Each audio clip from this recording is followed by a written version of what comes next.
Chris and Brandon with the Kabuki Strength team. We're going to be going through an advanced dead bug called the Wallbug.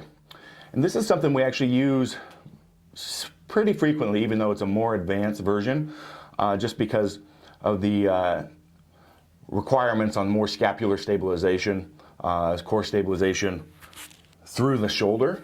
So we're going to stabilize this, actually stabilize the dead bug, which would make it easier if we were doing it on the floor. But we're going to call it an advancement because we're going to actually put a roller in here as well. So I'm going to have Brandon lay on this roller. And if you haven't watched the basic dead bug videos, first you will need to do that because we're going to skip some of the cueing on this. So Brandon's on the roller, and he's going to reach with his hands towards the wall. Good. And then he's going to press. He's not going to fully, and he's going to extend, but not fully. So he's going to still have some movement left in the elbows. But go ahead and release for a second, and then push against the wall, and you should see that, there we go. And you see that stabilization come through the body as his body kind of shifts a little bit.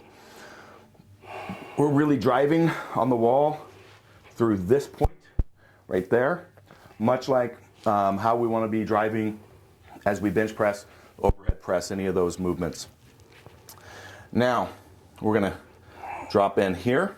This is an easier one if you're coaching someone to get that finger in there and check or cue them to cue that sternal crunch. We're going to get our quality IAP, double check here, and then we're going to get them up into that triple flexion here, basketball width apart. And now, while he's stabilized on the wall, we're going to have him get some movement through the hips. Boom. And you see the level of concentration that Brandon has to have to pull this off is pretty significant. And we can make this more challenging to have him move his hands in closer together. Boom. So you can play around with that. See, again, he's starting to lose a little bit of control. Restabilize, quality AIP. Check to make sure we've got our sternal crunch, movement through the hips. Boom. We're going to keep our 90 here, keep our 90 here, and then basically just do a marching through the hips. There we go. Let's go ahead and stop, Brandon.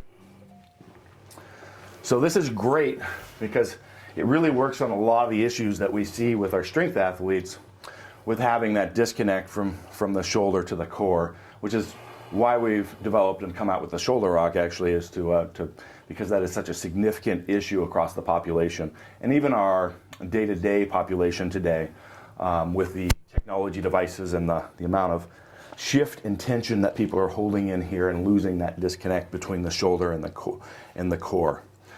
So much like the regular bug, the programming would be the same. So if we're really working on quality AIP, strengthening, working on that, anything related to improving that, it's going to be like 3 or 4 sets of 10 on off days or at the end of a training session. If we're looking at it from a cueing strategy standpoint, getting everything communicating well, firing, getting everything ready to, primed and ready to lift, we do like 1 set of 4 prior to a main session as a warm-up. Brandon, do you have anything to add on this? This is definitely the more challenging variation in terms of just our regular dead bug. You know, I was struggling just to support myself up there. But I think that it's very important where you're pressing at through your palm, like Chris had mentioned. We really want to be pressing through this section and keeping as much pressure in there as we can. Otherwise, you're just going to roll off. Yeah, and it is, like I said, that's one of the things that we'll teach on some of the pressing videos is where we're driving that through the hands, because we get improved lat and scap recruitment from that as well. But also don't forget to kind of hit the pinky a little bit as well. The more advanced version, so we won't do a separate video on this because we rarely ever do this, but you could do it solely on the roller, a regular dying bug, without the wall for stabilization, which is a very advanced version.